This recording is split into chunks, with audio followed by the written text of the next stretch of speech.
Thanks, Dale. Any of us who have ever made, know two things. One is you never have a big enough shop space, and you never have good enough tools. So it just goes without saying. It doesn't matter what scale it's at. That's one of the fundamental laws of nature. Let me just talk a little bit. As Dale said, I don't think they gave me one of these remote gadgets.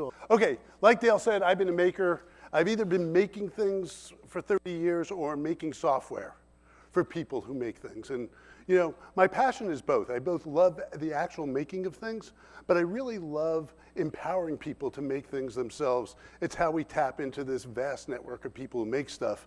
And there's this leveraged effect of building software for people who make things. And so, most of the time, I think we're good. I can do this. I can try it. Great. So what we do is, we make software for people who do the built environment, roads, bridges, tunnels. We make software.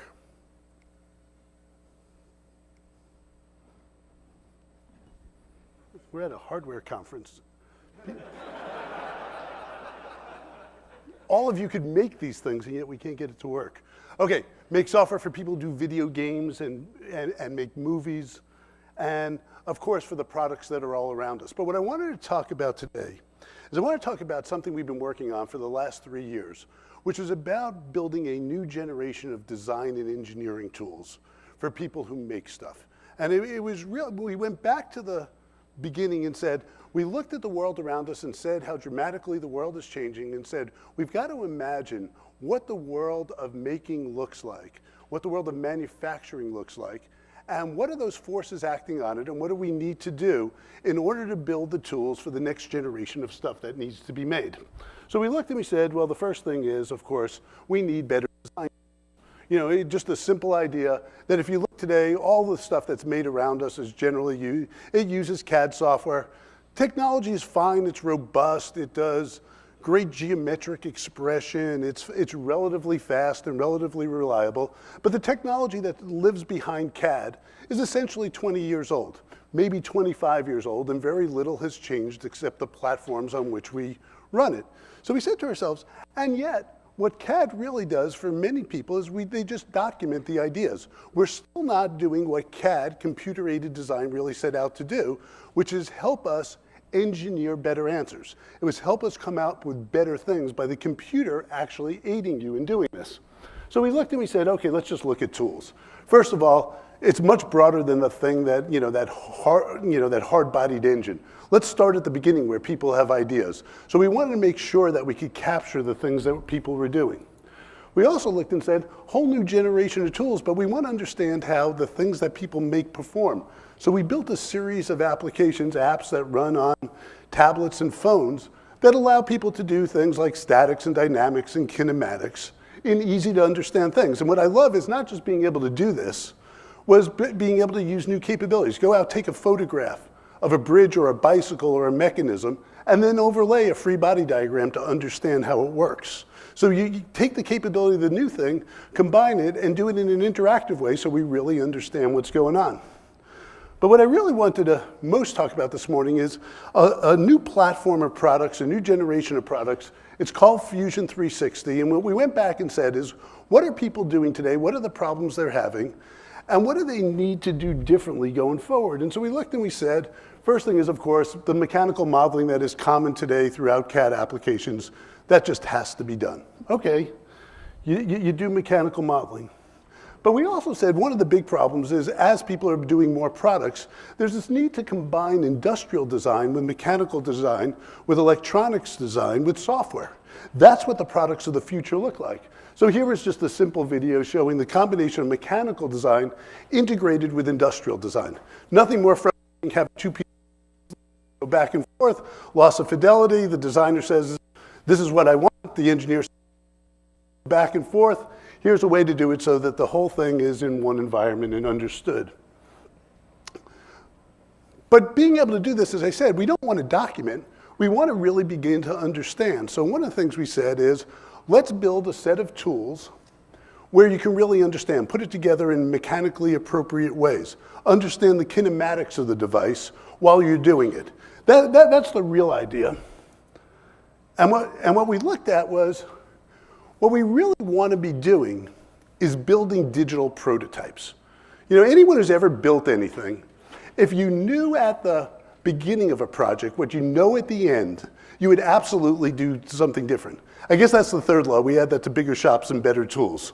You know, if you knew at the beginning what you knew at the end, you would do it differently. So this is an example. This just happens to be a barbecue grill, but 3 different varieties of barbecue grill being modeled. But the important thing is not just how the thing actually looks. The aesthetics are certainly important for many of these products, but it's how it performs. And so this is being able to take computational fluid dynamics and applying it to just figure out where it's hot. You just want to understand where the hot spots are. I know on my grill, it's the back right corner is where you put the steak if you want it hot. So this is a way to do it. But the real idea is this idea of building digital prototypes. The more digital prototypes we can build, the better we can understand something earlier in the process, the better the final result is going to be. By the way, that's gratuitous, but I love the idea of solid modeling a piece of steak. I never before got to solid model steak, including that little piece of fat right down the middle. Okay, second thing we did in this thing of better design tools, we said, I've been in the business of making engineering tools for 30 years. There's this crazy idea, it's a dirty secret of the industry.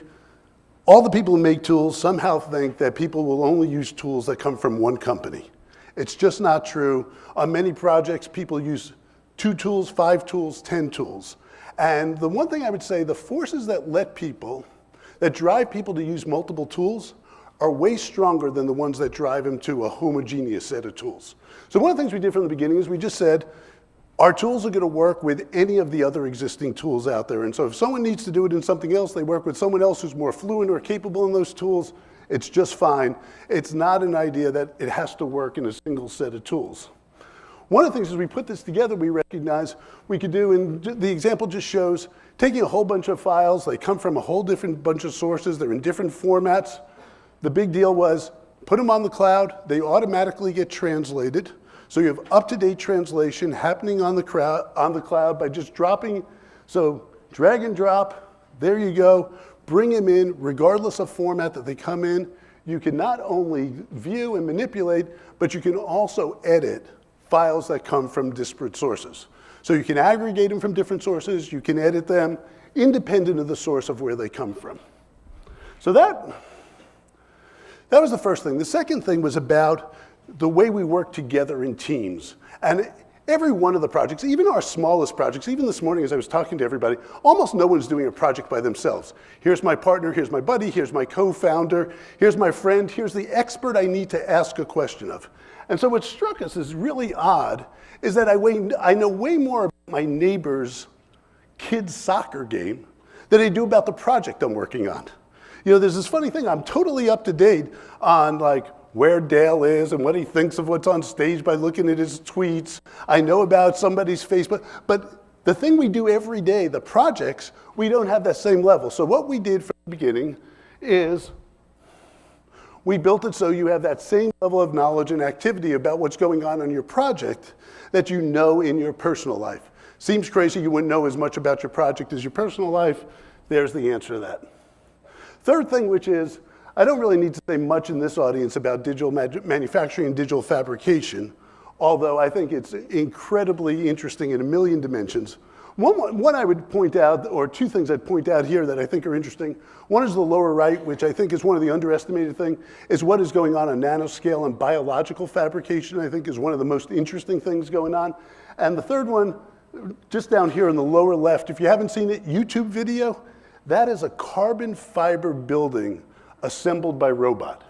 So wet layup of carbon fiber by robot. I don't have the pointer to it, but I'm sure you can Google it. It is totally cool watching doing that. And what I'm most excited about, you know, is people get either excited about 3D printing or one particular. What's most interesting to me is this idea of software-controlled manufacturing. The idea we can now take software and apply it. So one of the things we did in building this new platform is we went out and we looked and we tried to find the best CAM solution we could to drive all this machinery.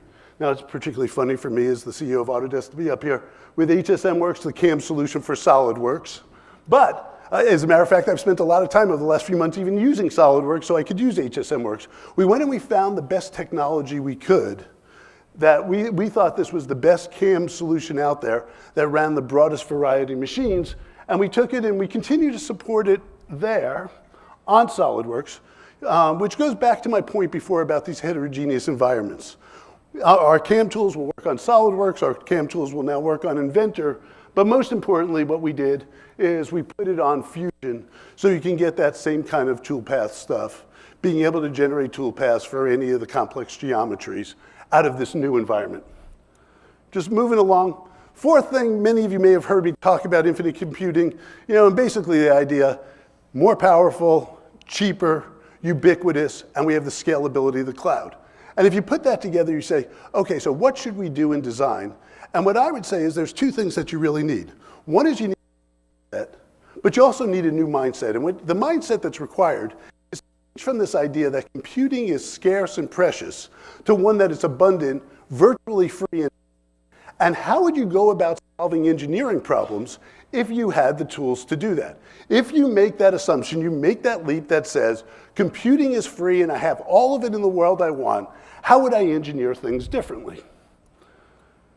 So the first thing we said, here's just an interesting application. We said, one of the first things is, modeling things in CAD is not always the best. So some people know about our application 123D Catch. We just released a professional version of this. Does much higher resolution, lasers, multiple images, hundreds of megapixels per image if you want. So this is capturing of a pump that's done by just taking photographs. Take a series of photographs, submit them on the cloud, use a vast amount of processing, come up with a model of the pump. If you just watch for a second, if the pump wasn't enough, you can now see that it was actually photographed inside TechShop, and it actually scanned all of TechShop. So you have TechShop down to the level of sub-millimeter, just to show there's this gratuitous fly-through here that kind of fun to go inside the model. But the idea, instead of starting with a blank sheet of paper, we are increasingly going to go to a world in which we capture things and we modify them, and them. Just like Rip Burn is the anthem of digital music, the same thing will be true about physical artifacts. One of the first things we saw when we started doing things on the cloud was the ability to do stuff like this, rendering on the cloud, doing it instantaneously. I think this is just a gorgeous image of a small robot. Being able to have that understanding of what it looks like before you do it. But as I said, it's not really about just visuals and aesthetics, it's really about performance. And so one of the interesting things was to try to move this process of design and analysis as forward in the process as possible, so people can understand the performance. Too often for me, the process of engineering feels like one of the game of Battleship, in which you make a guess and you go C3, and then you go miss. You go shit. 4, miss. And instead the idea should be, why don't we change the level of abstraction? Why don't we change the question we can ask of the computer so that we can get a better answer? So rather than going one by one, exploring a space, trying to understand, am I getting warm, am I getting cold, playing hide and seek, why don't I just allow the computer, again, presume that you have virtually infinite resources, so go through, says, let the computer explore the space for me. So the question I'm asking is, how do I find the optimal one? How do I find the best answer instead of sequentially iterating through the space and trying to find it? Here's an example of, so this is with the Fusion platform integrated CFD like we saw on the barbecue grill. In this problem, it turns out, because of the Venturi effect, slots were better than holes. But the interesting thing is, rather than going one by one and guessing, what if I was able to do this in a way that I could understand the geometry and allow the computer to search through the possible geometries for the best answer to the problem, and instead I, as the designer, started speccing the outcomes that I wanted. So change the problem around, ask a different kind of question, and really empower people to design better answers. Now the last part of this is, we looked and we said, it's a new world in terms of what we want. It's not that we don't want books and music and movies. We want them differently. We don't want to own them. We want to have access to them. We want to experience it. but I'm happy with my zip car. I'm happy to use my shop by going to tech shop. I'm happy to have music that I rent. And the same thing should be true with software. So the idea with software was, why do I have to buy it? Why can't I need it as the need arises? Now, one of the things that informed us about this is we did a whole bunch of stuff. Many people may know about a bunch of the apps and communities we built, whether it's Sketchbook or Pixlr or Instructables. All of these are things that we've done. They're either free or very close to free apps and communities out there. And we all of a sudden saw something that was phenomenal, was compared to our commercial customers, the size of this community is bigger by 1 or 2 orders of magnitude. And so let me just show you this. It's funny, I'll just show you some stats. You guys can look at it. It's about 125 million total users of those apps and communities. And it reminds me of a story that I don't have time to tell this morning, but I'm looking at Chris over here. All I'll say for right now is about 2-3 years ago, Chris and I and Bill Gates had a conversation in which 2 out of 3 of us thought the maker movement was a big deal. And 1 of the 3 did not. If you buy me a beer, I'm happy to tell you the rest of the story. But this is really not so much about Autodesk. This is about all of us in the community. I think these are actually amazing. When you look at 126 million users, the number of downloads, how frequently people access it, but even more amazing, 43 million pieces of content created every week. Fascinating to me is 60% of the users are female. That's not true in any other place in which we make software. And the one I love is the 43 million pieces of content created every week. These are fun. I mean, this is a testament to the maker community is really a community. This is just tapping into people's imagination and creativity and the desire to make stuff. The one that made me think twice was the 2 spent in our apps every month. That one I don't know if I feel good or bad about. I think generally it's a good thing, but that seems like a lot of time spent with these apps. Anyhow, we were informed by just the size of this community as we went and we thought about this. So as we brought out this entire set of things that I've shown you this morning, the Fusion, the CAM, the simulation, and this new platform of products, we said, people want to access this differently. They don't want the old business model. And so we're just bringing this product to market. It's in beta now. There are about 3,000 people using the beta. If anyone here wants to, just send me email or talk to me. We got 1, we got 2. Okay, we'll get it to you. The pricing for it is $25 a month for the industrial and mechanical design, another $25 for some of the others. But just think of the price of the mechanical industrial design at $25 a month. Now, one of the things we've always done at Autodesk, and I'm really proud of because of my devotion and commitment to education, is we make sure everybody can have all of our apps, whether they're institutions or students or faculty. And about 100 million people a year take advantage of getting free software. So you can just come to our website and get it. But one of the things that's always bothered me about this is that there's this whole community that's left out. The student who graduates and no longer has access to software. The startup company, the person who's doing it as a hobby. The people who just have not turned their startup into a real business. So one of the things that we're doing with the entire platform is special. This is the kind of Maker Faire special. But no, this is on an ongoing basis. What we said is, and I don't quite know what to call it yet. It's not nonprofit. It's kind of not yet very commercial. So you guys resemble that remark in many ways. The not yet very commercial. Any company that has less than $250,000 in sales per year, all of the tools are free. So on an ongoing basis. Thanks. I mean, it gives me great pleasure to be able to do it and make sure that everybody has the availability to the best tools. And so forever and always, it will be free for people in these. And you got to help me think up the words for this not yet commercial part of the market.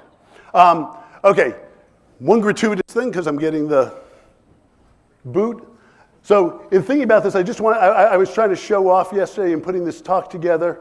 I wanted to show off something that showed off and the capability of the platform, plus the fact that it was easy to use. I tried to come up with the thing that I thought was one of the simplest examples, showing industrial and mechanical design and understanding how it works.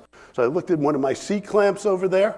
For any of you who've ever tried to model a C-clamp in a traditional solid modeling product, very, very difficult to do. Those blends and complex shapes are actually much harder than things that you see in the casting, so anyone who's tried. I also did really try to show off and said I was actually surprised that that's where it was weak. That was right along that reinforced bar there. But in a couple hours yesterday, I was able to model and simulate something that was reasonably simple. And I'll just leave you with the last thing out of my workshop, which I also did using Fusion. There's a rendering of it up at the left, and down at the lower right is a table that I'm busy building right now. As my friend Sebastian, I like to say my CNC machine does it. My friend Sebastian says, you have a woodworking robot. And as I explained this to someone the other day, I was explaining to this woman who walked through, and I told her about my woodworking robot. She said, that's great, but what do you do while it's making the table? Thanks very much.